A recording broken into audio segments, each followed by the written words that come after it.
Scenario. Get away. My daughter, she's I don't care about your dog. Oh yeah, 10 times. Hey, would you like to buy a sign? Yep. You got some stuff in here for me? Excuse me. Hey, you stop. by yourself? Excuse me, please stop. Are you here by yourself? Back way. Nope. Now I have it. We'd like to take your car. You got your car, please?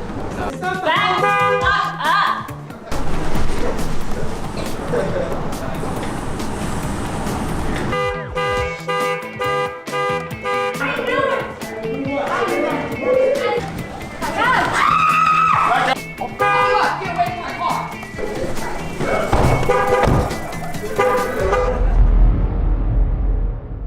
We got a star-studded panel today. Good to see you, Don. It's great to be here, Chris. Good to see you too. Our favorite SEAL, our all-time favorite Navy SEAL. We got Philip Toppino from WOFT, where our families train. Thanks for joining us, Philip. Thank you very much. Happy to be here. Our in-house CIA operative 007, Jeff Emde. And last but not least, Jason from Unit Solutions, some pretty innovative products. Thanks for joining, Jason.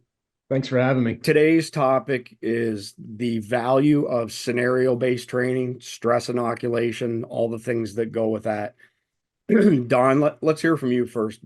What is the specific value of scenario-based training?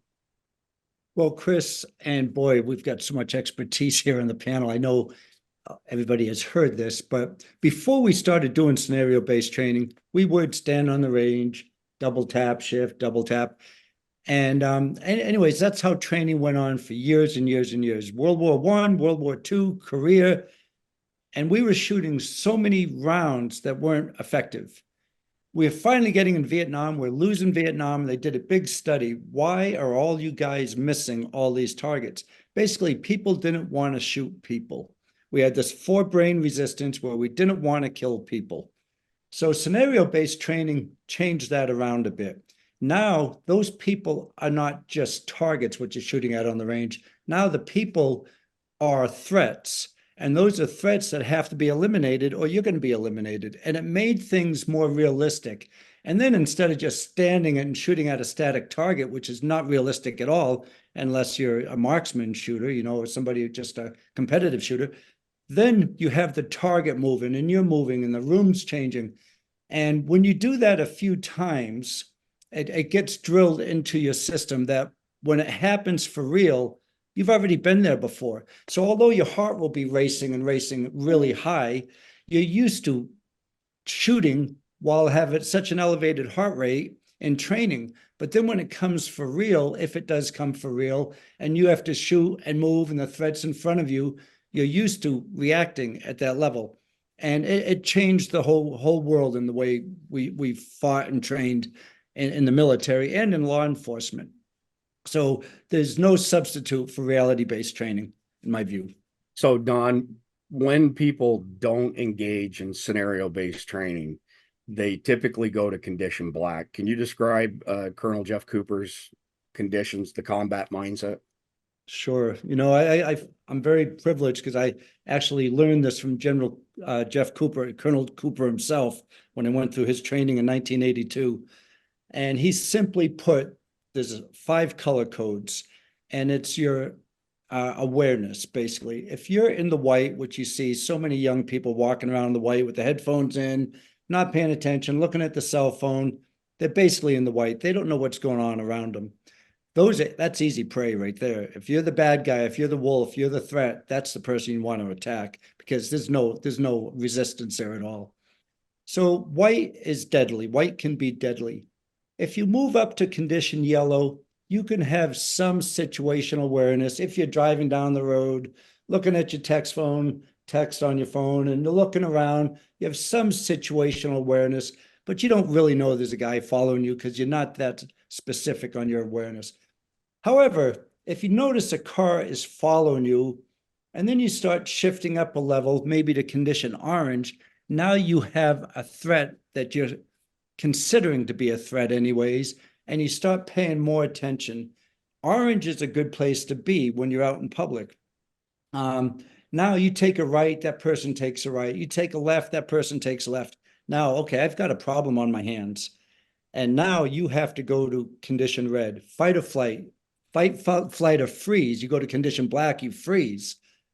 So fight or flight, okay, I'm just going to get off this X before there is an X. I'm going to get off this area where I'm at, and I'm going to try to de-escalate, which Phil is so great at teaching. De-escalate. It's way better than fighting it out if you can. De-escalate the situation and get away. But when you're in condition red, you can do that. Your mind's at this place where you can think like that.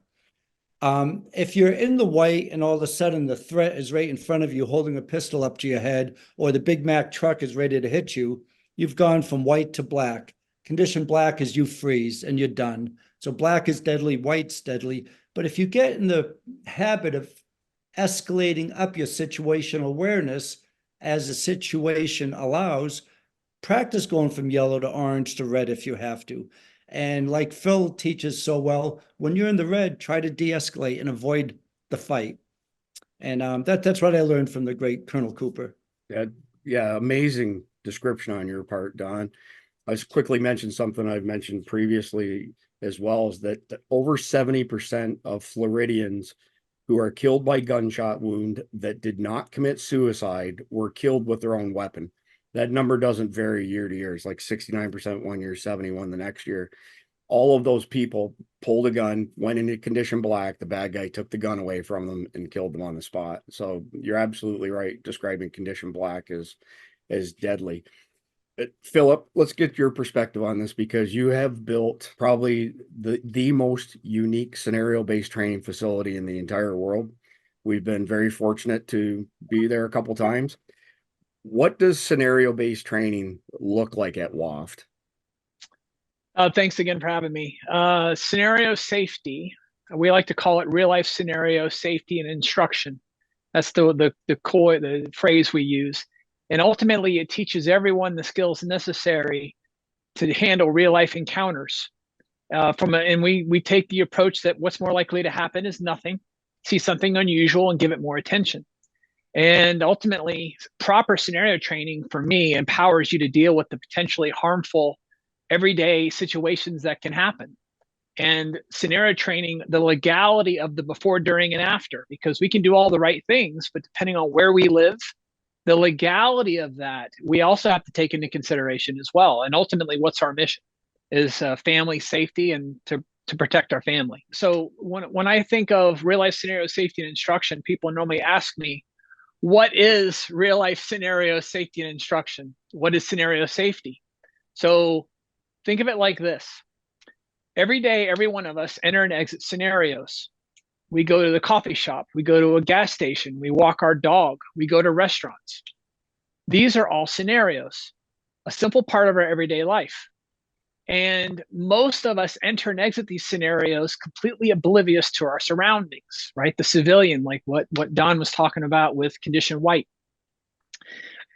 And with the advent of cell phones, many are completely distracted. Now, generally, it's not a problem. And most of the time, it's all quite civilized. But we focus on the moments when it's not. What happens when a stranger approaches you? What happens when someone starts to follow you? And what happens now if someone becomes aggressive in a transitional space, road rage, what have you, bump into someone, ego-based scenarios. And now your scenario becomes a situation. And so the question I ask everybody is, what would you do? What should you do? And what Don referenced so well is that under stress, no one knows how they're going to really react until they get in that situation, whether they go into black or they're going to freeze. So at WOFT, we teach everyone how to deal with these very real encounters so that everyone can be empowered to manage these very difficult situations. And that's awesome, Phil. Thank you. Jason, so former Ranger, law enforcement, VP of Business Development at Unit Solutions. You've done a ton of training over your career, and now it's the focal point. How do your products, Unit Solutions products, benefit people doing dry fire training, force on force training, those sort of things?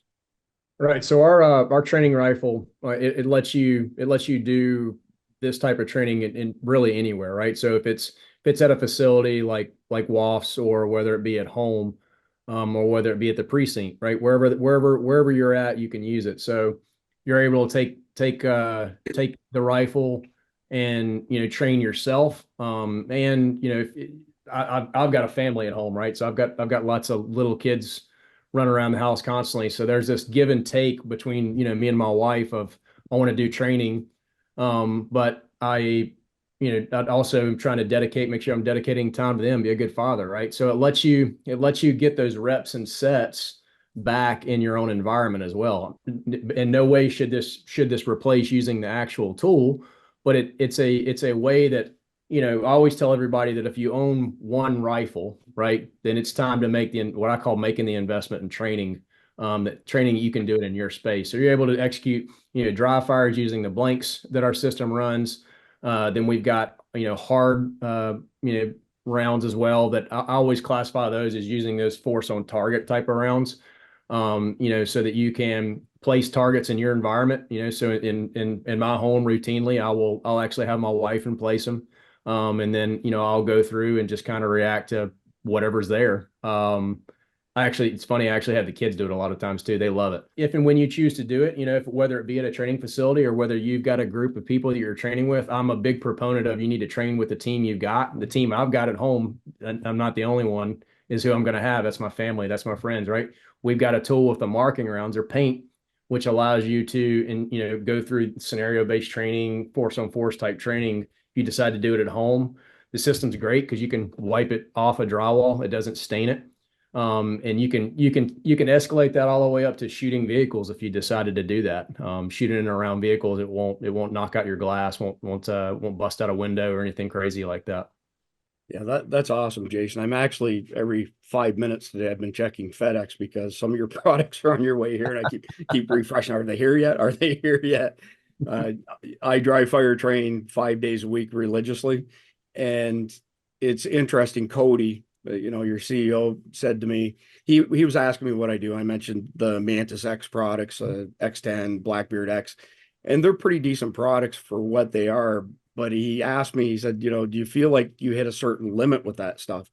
And I said, yeah, absolutely. Once you start scoring in the 90s consistently, it's you kind of plateau on it. So it's a good tool. Don't get me wrong. I'm still a fan of them, but I can't wait to try your stuff. We've got a Byrna Mission 4 rifle, with less lethal, similar type of construction to what you guys have, but it's meant, for law enforcement and home defense and stuff like that. And I volunteered to take a shot in the back at point blank range.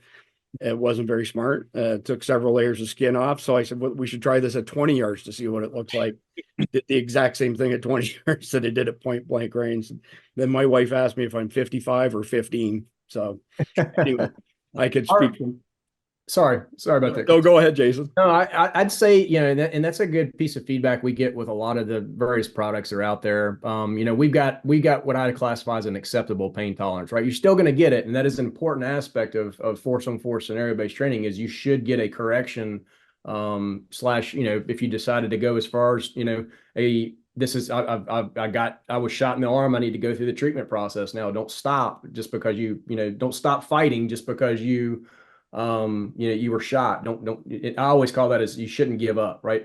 I see in way too many scenario-based training events where people, they execute and then they stop. They don't go through the after effects at all, the treatment of yourself or others, or having to deal with, when law enforcement shows up on the scene, for example. So we definitely have an acceptable pain tolerance on our rounds for sure.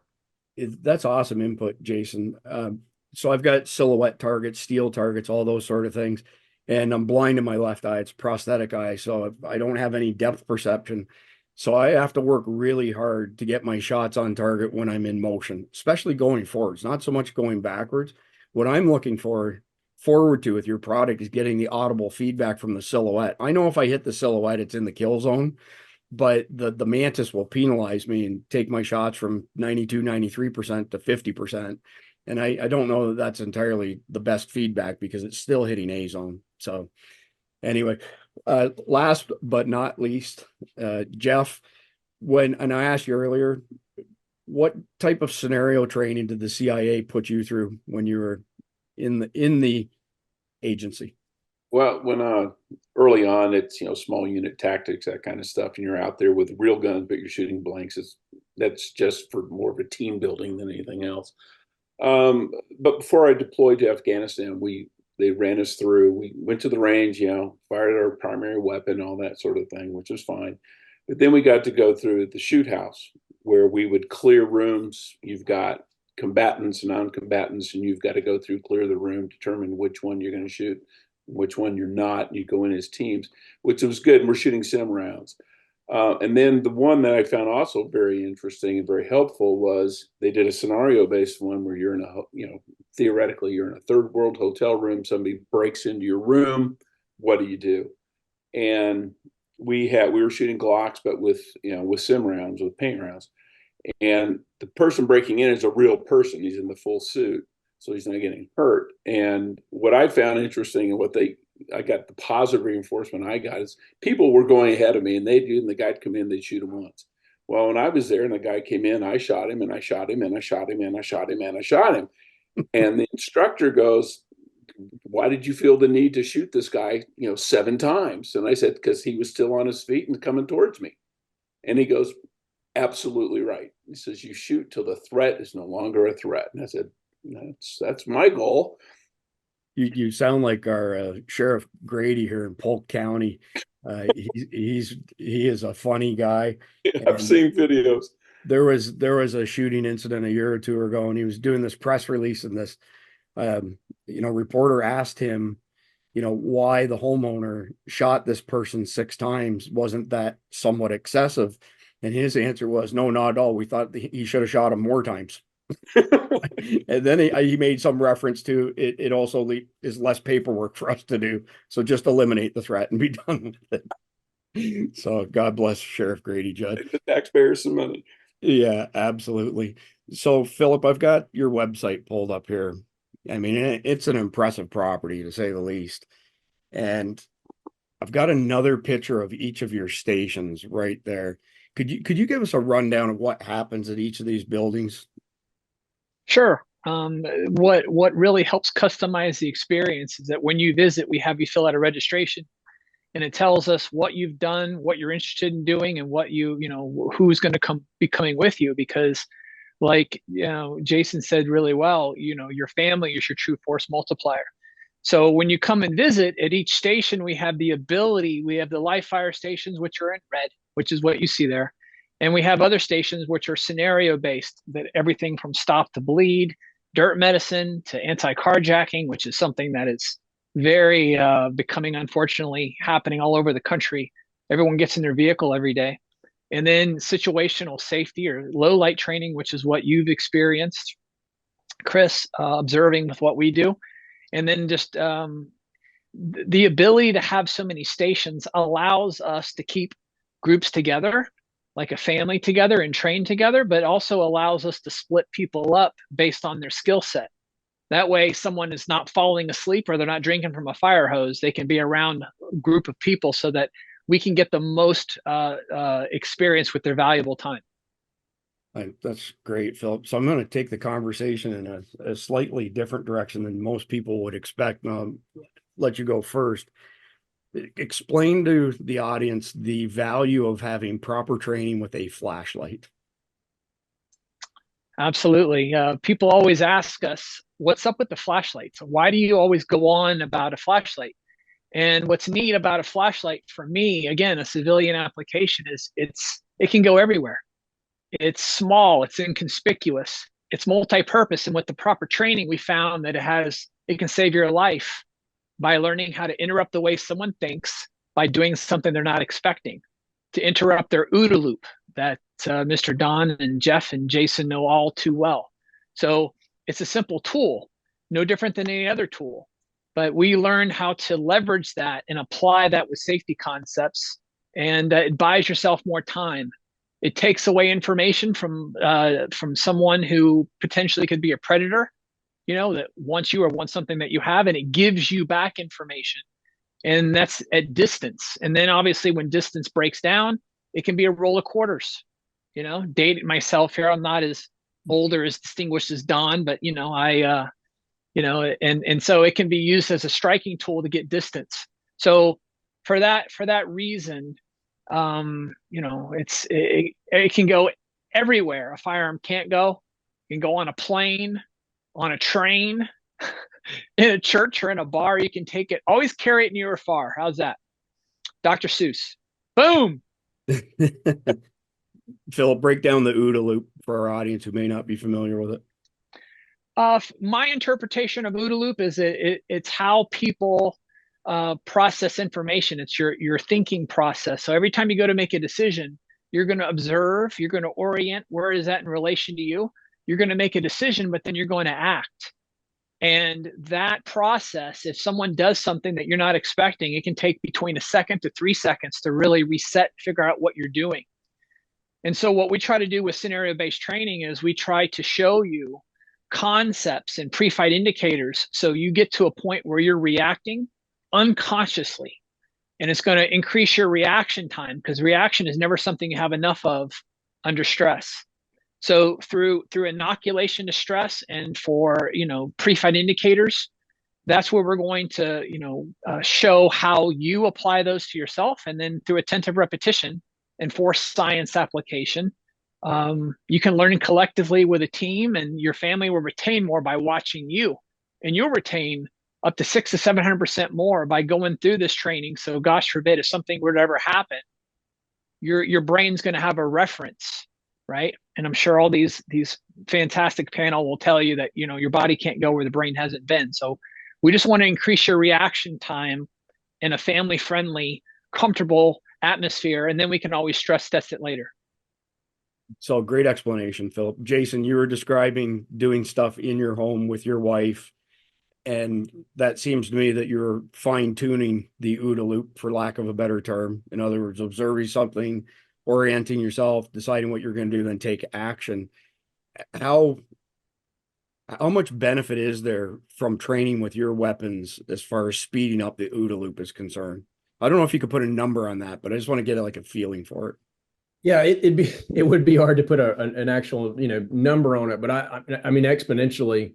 And the reason I say that is unless you're using a tool like ours, right? Unless you're using the Unit 4, you can't. To me, there's when you've made that decision of I've got to apply lethal force to whatever, right?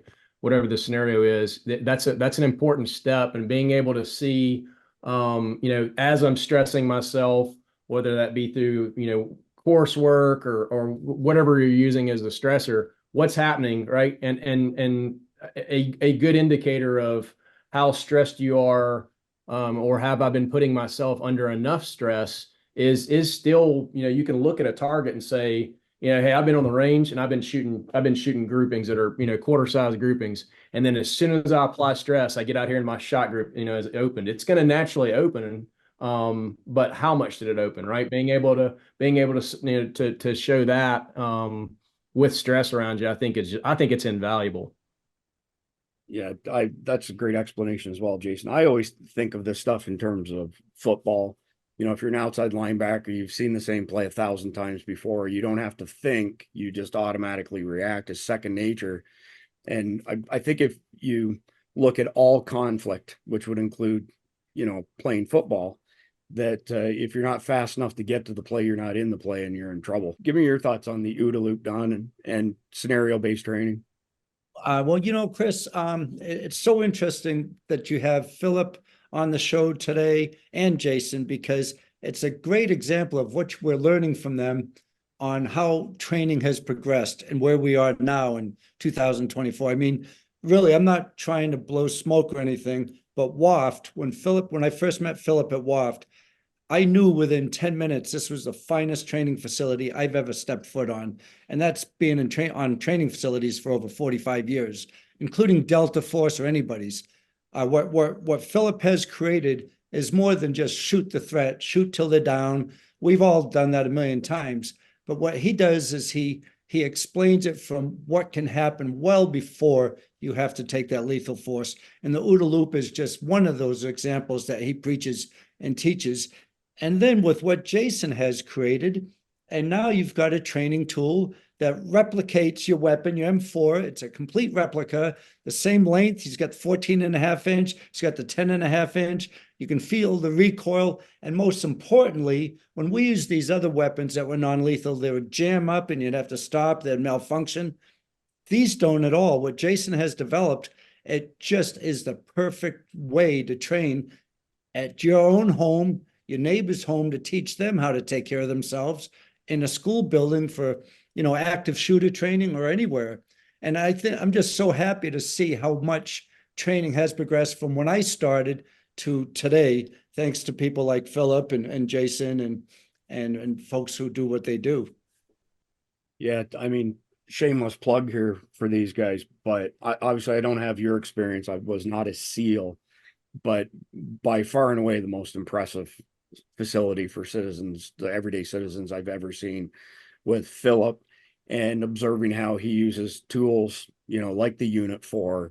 I don't think you could get better training anywhere. And that's just straight up the truth. I mean, you can get good training a lot of different places, but you're not going to get the same level of training that you get from Philip as elsewhere, because his processes, I watched it firsthand, and then we participated firsthand. His processes are unparalleled. It's I kind of see why you like them, Don, because you have a reputation for taking people to their full potential. When people, go to quit, for example, when they're doing something on Surviving Man, you always have that ability to push them one step further to a level they didn't think was possible. That's a lot of synergy there with what Philip is doing. And then as far as what Jason and his company have, again, I've been a dry fire training guy for a long time. I can do it in my backyard, whereas if I started letting off, live fire, probably wouldn't go over too well. So it's the combination of all these things together, though. So Jeff, again, last but not least, give me your thoughts on the UDA Loop, because this is kind of a specialty of people who are in your line of work.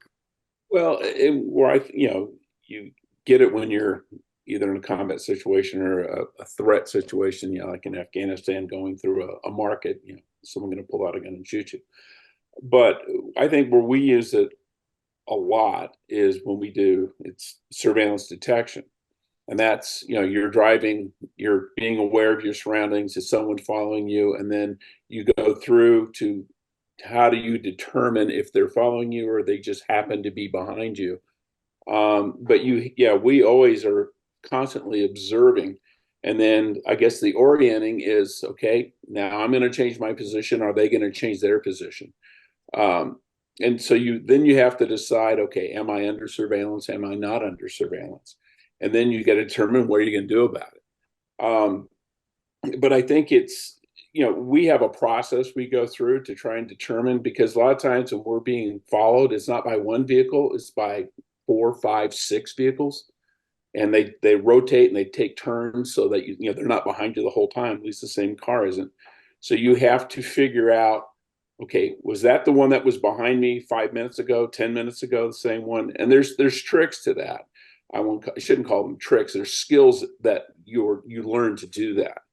But you need to do the same thing in other situations that you may not be able to necessarily train. Think about a parking lot at a grocery store. What happens if someone comes out of the van the next row over and it starts approaching me in a hostile manner? And that's why I think it's important about situational training is you got to up your situational awareness. Walking through the parking lot, say, what would I do if someone came from that direction? What would I do if this happened over here? It's not happening, not there, you hope. But if you run through your mind and say, well, if there was a guy with a gun over there, I might go over here and hunker down or have my own weapon or do whatever. But that way, if it ever does happen, you can say, okay, I've played this scenario through in my mind 100 times. It doesn't mean you're going to be flawless, but it's not a complete surprise to you. And, and I think about a friend of mine who worked in New York City, and he would go and he worked nights. And when I was walking down the street with him during the day, he was looking everywhere, every doorstep, every little alley, behind every car, because he was used to work, being in New York City at 3 a.m. and threats came at you all the time, or potential threats. So his situational awareness, he was like almost condition red all the time, because he was there and behind him is his wife. And so he's walking in, he and I were walking in front, our wives were behind us, but he was like, are there threats? Do I, and the first thing the first thing you need when confronting a threat is recognizing it as a threat. If someone's going to walk up and punch you in the face, if you're not even looking at them as a potential threat, there's nothing you can do about it. Yeah, that's great advice. Philip, do me a favor and explain the concept of your scenario-based training essentially being an ink blot, something that will never happen again, and how that translates into being better prepared for SHTF in the real world. Yeah, scenario safety, it's a powerful tool and some, that everyone can do. And what we talk about is, you're in a transitional space and you're looking for things that are unusual. And when you do organic training, you're living in the moment. And you and I had never trained before, and you're with people, and we fill out a registration, we get to learn you. But proper scenario training, organic training, is reacting to what you do real time. So it is organic, and it never happens that way again. So it's really neat to watch that and to be in what I call moments. Moments are, for example, Jeff comes down to visit us and we go through training, and what we specialize in is, for example, even Jason. I want Jason to bring his family to us, because his kids, his wife could learn a lot by watching him go through and apply safety concepts. But then we'd ask his wife to come and apply the concepts, and then Jason would be watching and the kids would be watching. And then we want the kids to go through individually and just show with a flashlight how they can be a hard target and project their voice and be aware of their surroundings. And then guess what? We put mom with the kids and we run scenarios. Then we put Jason with the missus and they have a date night. And then we put the whole family together. So these types of things are teaching each one of them how to think individually. And then we put them together in that kind of attentive repetition based on, first, what's more likely to happen, which is nothing, but to see potential pre-fight indicators and then give that more attention when it's unusual, and make sure they're not an immediate imminent threat, and then look for another +1. Tell them to go away, project their voice. And that, you're going to find, will avoid 99.9% of the potential things that could happen. And if you think about predators, they're just going to wait for the next person that's not paying attention, similar to what Jeff talks about. And that's all we can do nowadays, is we cannot stop something, that mentally ill person or what have you. We just can keep it from happening to us or people that we care about. And it's deflection. So a couple of weeks ago, you had a family that was with the group that Cindy and I were with. And the 18-year-old daughter was the first one to step into the gas station scenario. She had no benefit of seeing anybody else do it. She had no idea what was coming. And Cindy and I both felt that she did a phenomenal job. There were no, firearms involved. It was strictly flashlight. For the most part, she knocked it out of the park. She did great. And what I found really interesting, and no offense intended to her father, but I thought that she actually did better than her father, who went much later, had much more experience. And, you showed a video of a zebra coming across his watering hole, then confronted by predators on this side. So it turned around, went back to where it came from, go back to safety. And you had her cornered at one point in time, and she ran back in the fake convenience store at the gas station. So she clearly listened to what you had to say. But when the father was put in the exact same situation, he tried to push his way past somebody around the other side of his vehicle. And you had your, electric knife there, and, it won and he didn't. It was just very, very interesting to see that happen. Don, I'm just going to go back a little bit here because I've been making some notes as we talk. Correct me if I'm wrong, but in the late 60s, select fire with 3-shot bursts was brought into play because of what you described, the pray and spray phenomenon, I guess, for lack of a better term. Is that the case? It is, Chris. And also right after that, which stuck around for a long time, I'm sorry, but it was a double tap. and that brought in so many bad habits to so many people. Basically, go boom, boom, boom, boom, boom, boom, boom, boom, and double tap all these static targets. Law enforcement and the military trained to double tap. But then people started wearing body armor. And as we all have talked about, you could shoot somebody here, you can shoot somebody here, you can shoot somebody here. They can keep on fighting. So you double tap, and then your mind says, go to the next target, double tap, go to the next target. These targets aren't down, So the double tap, what started in the 60s, then went to the double tap and lasted really throughout the 80s. That went away because there were so many issues with, I shot him 2 times, I shifted my target. I shot him 2 times, I shifted. But the reality is this guy had body armor. These shots were misses. These shots were non-lethal rounds.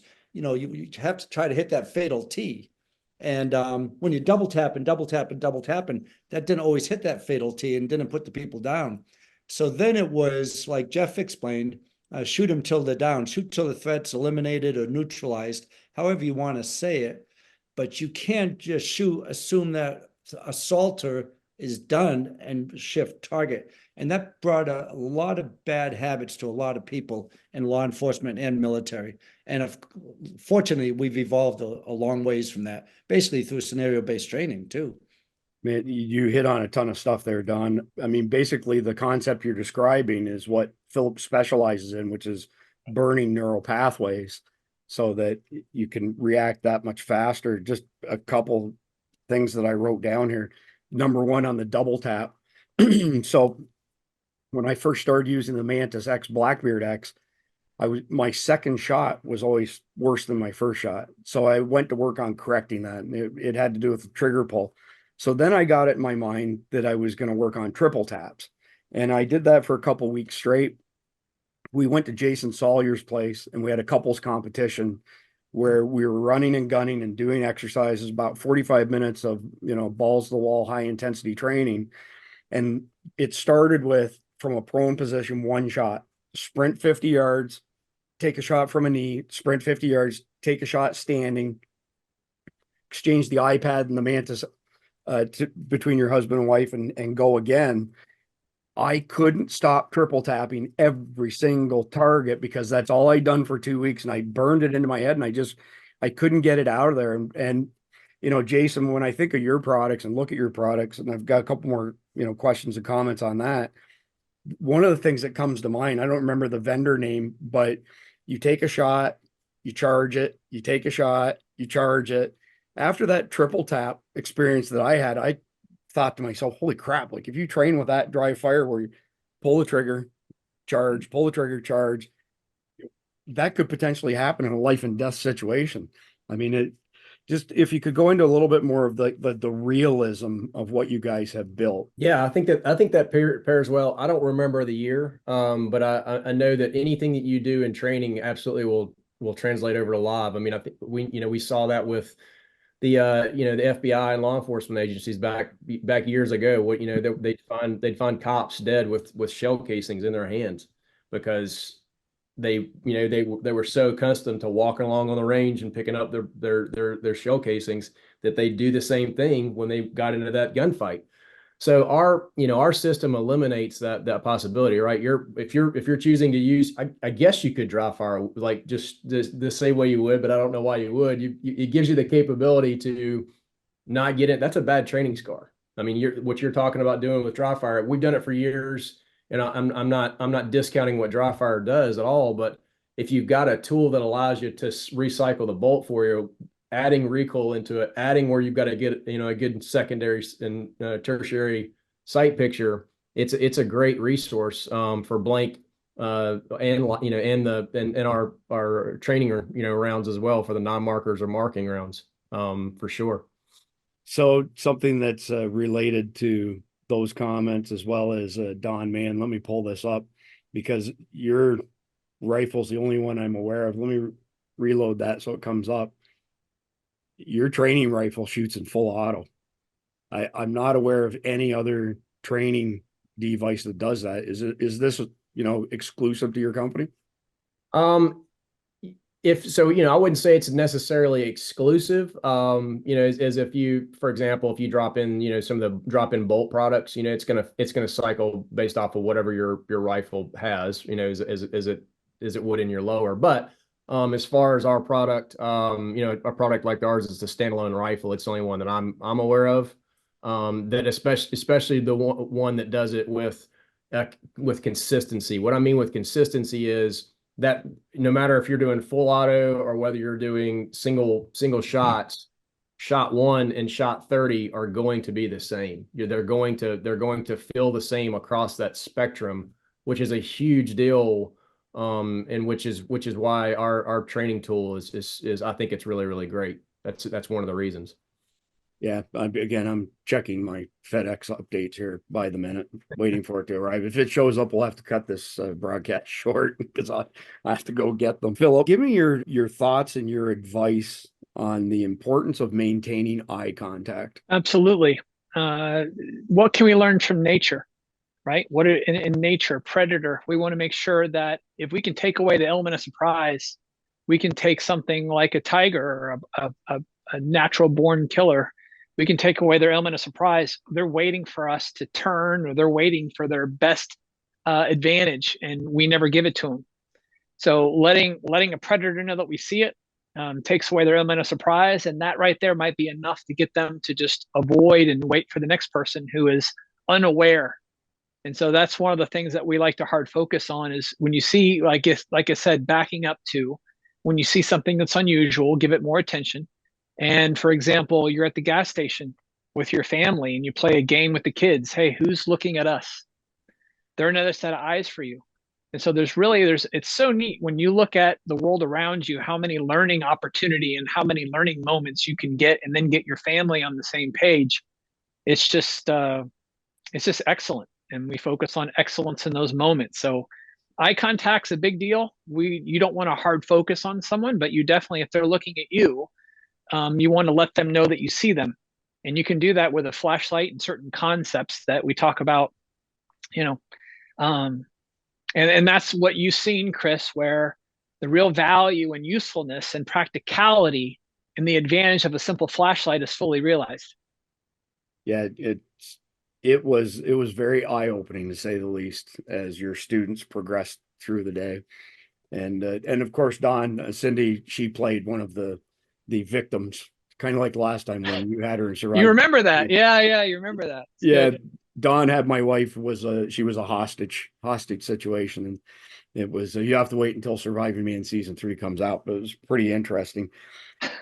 Dawn, what Philip hit on there reminded me of the situation that you were in where your group were behind enemy lines, you dug a deep hole and basically were found out, you were caught, and they were threatening that they were going to shoot all of you, and you looked them in the eye and said, no, you're not. Do you want to recall that quickly, just because a great example of what Philip is describing, a real world example that was life and death?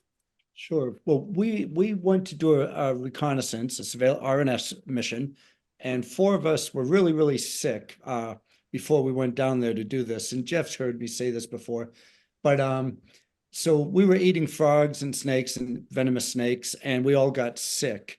And so then we flew down to this country, and we had to do a water drop. And with a rubber boat, you dive in, you jump in, and you get in that boat as quickly as you can. You go to the beach. And then we had to find a place where we could observe ship activity and aircraft activity at these 2 fields. And we had to find a place where we could hide out for 3 days. So there wasn't really a place on this little finger of land. So we dug a hole and we buried ourselves in that hole. But we were really sick. We were vomiting, defecating, urinating in the hole because we couldn't get out of the hole. And at high tide, the hole filled with water. So we're basically in our sewage for about 3 days, as sick as can be. And I got IVs in those 3 guys. I was the medic, and they tried getting one in me, and I just had like 10 little infections in my arm. They couldn't get an IV in me. We were as sick as could be in that hole. And on day 3, this guy out of nowhere was walking across the desert, and we had camouflage netting over our heads while we're in this hole. And it looked like the desert floor if you're afar, but the closer you get to it, it looks suspicious. dramatically wrong, you know, and he comes up and he sees 4 guys with the weapons pointed up, and we had goggles on because of the sandstorm, and our noses were packed with sand in our ears, and we're filled with sewage. And we're pointing up our weapons, looking up through the net, and he walked up and he saw that there were 4 people in this hole, and he put his hand up. He saw that we were looking at him. We saw his eyes. He was looking right at us, and he put his hands up and he ran off. He went and got reinforcements. And before we could get out of there, we tried as fast as we could to try to get the other hole undug where we had the motor and the boat and all the other non-operational gear. And he came across the berm with about 14 guys, all with AK-47s, with the fingers on the trigger pointed at our heads and our chests. And they circle around us. And the guy in charge of us, he was lieutenant, he said, guys, put your hands up. And it's just something you never hear. We put our hands up, and these guys were all around us, and we had shovels in our hand. One guy had his weapon, and we could have jumped for our weapons, and they would have just slaughtered us. And we could have jumped in the water, and they would have just shot us and killed us in the water. So we did, the only thing we had the option of doing at that time is raising our hands up. And they were yelling at us in broken English, down, down, down, down, we shoot you in the backs. And we said, no, we're going back in this boat in broken English, we're going back home. And we had these little fake CIA cards. No offense, Jeff, they never worked. But we had these little fake cards. And they said, hey, these guys are only here for training. Let them go if you see them. So my friend Danny went to go get his card, and they just put 4 AKs up against his head. And we thought he was going to get blasted. And they couldn't read those cards anyways, even if he did get it. So we were looking at him. But, you know, bringing this to the combat mindset, we were all scared, but we all knew we weren't going to die, and we knew we were going to get away. And I can't explain why we knew that. It was just the mindset you develop. Like, I'm going to win. You're going to win. They had the weapons. We have our hands up, but we're going to win. But it was eye contact. They could see us. We could see them. We knew the threat. The OODA loop was well being practiced right there. And we just refused to give up, and we refused to acknowledge the fact they were going to kill us. And we were all sure that we were going to get away somehow. And it all worked out for the best for us, not for them, for us. Yeah, we did. Yeah, that's a absolutely incredible story, Don. Jeff, want to get your input on the famous 21-foot rule and how shooting somebody once or twice may still leave you in a bad position. Well, yeah, because you know, there's any number of reasons why it can go wrong.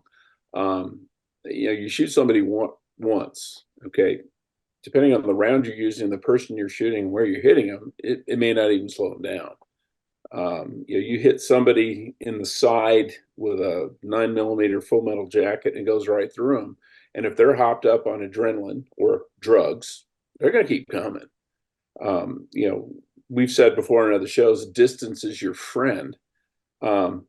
And if they're shooting at you, distance is really your friend, because you know your marksmanship goes down dramatically with every foot further you have to shoot, and if you're under stress, especially. But I think that the point of eye contact is important too, because most predators, if you think about it, are ambush predators. They wait for something to come by that they're going to kill and eat. One of the few that probably isn't is a cheetah, because it's fast enough, it just runs everybody down. But if you make contact with them, then they know the element of surprise is gone, and they depend on that. And you know, we have javelina here, and we have coyotes, and a coyote should be able to kill a javelina. They never attack them because javelina have really big teeth, and the coyote may win the battle but lose the war, because if he gets crippled by that javelina, he can't hunt tomorrow. And they know that. So I've had 1 javelina, 5 coyotes. Coyotes take off because they need the element of surprise. People's the same way. If there's a guy and he's looking to rob someone and you make eye contact with him and you're basically saying, I know you're there and it ain't going to be easy, he'll probably go, yeah, I'll just wait for the guy who's walking by with his face in his iPhone, because he's an easy target. Because he doesn't want to get hurt either. Yeah, target hardening. Go ahead, Don. Yeah, if I could add on to what Jeff was saying, and I've worked a lot of those bases where we taught that rule, and it seemed to make sense at the time. We called it the Dennis Tula rule, and it was acknowledged by the professionals. I can't say who those were. I don't know who they were, but from 21 feet away, if someone burst through my door right now and they were 22 feet away, I would have time where I wouldn't actually have to confront that threat in the way I would if it was 21 foot or closer. 21 foot or closer, I believe it was, Jeff, they can close a gap in like 2 seconds. Yeah. And so your reactionary time on the Dennis Tula rule drill was 20 feet or closer. Then if it's a threat, he's got a bat or a weapon or a knife, regardless, 21 feet, he can close the distance. And that's when we would teach you, get your weapon out of your desk drawer and shoot till that threat is down. And so that we call it the Dennis Tula rule, Tueller rule at the time. And we always taught it to government folks and then military who weren't in combat zones, but going in, to war zones and things like that. But they figured out that 21 foot was the magic distance where that 21 foot or closer, they could be on you in 1 or 2 seconds, and you have to react really quickly. Yeah, it's well said. Jason, since you were in law enforcement, I know that the 21-foot rule is applicable in multiple scenarios, but I know quite a few guys who are in law enforcement who specifically practiced for that 21-foot range and something coming inside of it and being in imminent danger. Give us your thoughts on the 21-foot rule. Yeah, I mean, I agree with what both Jeff and Don have said. I think the other thing that to kind of keep in mind is it's your ability to process at that point, right? Your ability to process what's going on once you're inside 21 feet is just really, really diminished, especially if that threat starts to close quickly. And in law enforcement and in a lot of different interview, if you're doing, if you've got some type of interrogation course you've been through where you're interrogating people, you get taught a lot of that as well, where it's like, hey, it's never a good idea to be right on top of the guy, right? Give yourself some distance so you can process that information. I think the processing of information and the processing of people, as we're discussing here, is something that's missed a lot in that, when you discuss that rule as well. So. Yeah, years ago, some training that I took, the instructor, and I mean, I have no way to verify any test behind this, but he said that the amount of time that it takes to pull a concealed weapon and get a shot on target is approximately the same amount of time for the average person to cover 21 feet. And if the person gets to you at the same time that you pull your weapon and shoot, you're probably getting stabbed at least once.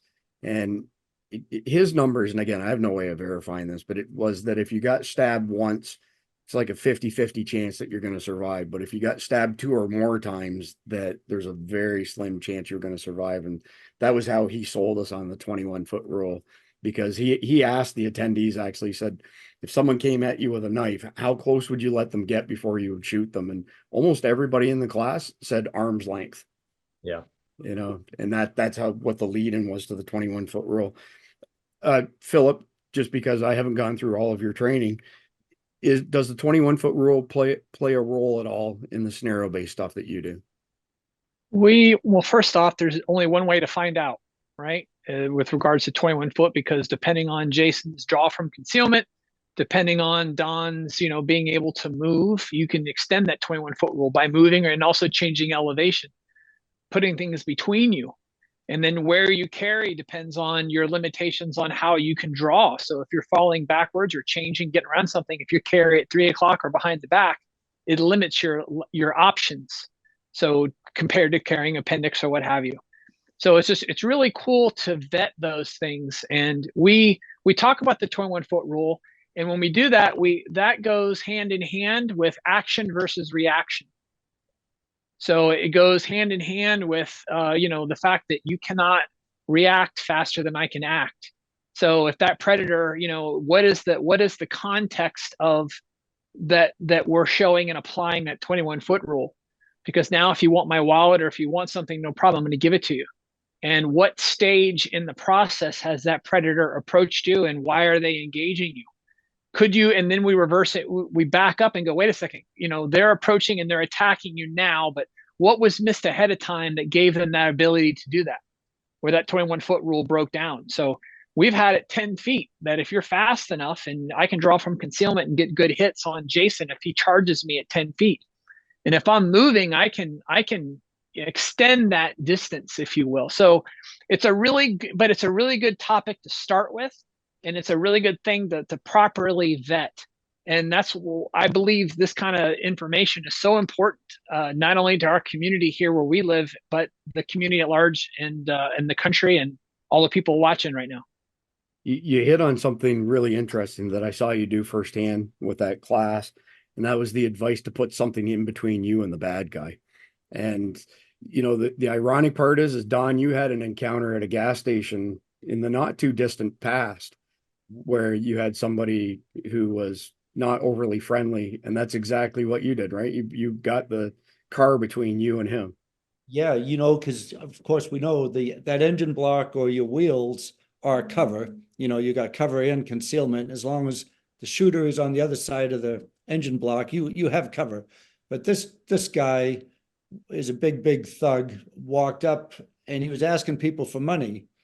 And I had my car door open, and so I had cover there, and he came up to me, and I didn't, Phil would have been disappointed in me because I didn't de-escalate like I should have. I was actually, yeah, come on, but I shouldn't have. But he came up to me and he said in a tone, "Hey man, you got any money?" And I replied in his tone, which was not de-escalating, and I said, "No, I don't have money. I have a credit card." But my weapon was this far from me, and I had a car door there. I sized him up. I figured he could have a weapon, but I was going to get to mine way faster than he was going to get to his. And it was a series of poor de-escalation, but ready to act if I had to. I was pumping, and then when I said, "No, I just use credit cards," he took another half step toward me and then backed off and went off and asked other people for money. But I think he was he could have been somebody trying to rob me. Yeah, it's a gas station's top 5 area. Go ahead, Jeff. Yeah, the 21-foot rule is there's 2 aspects of that.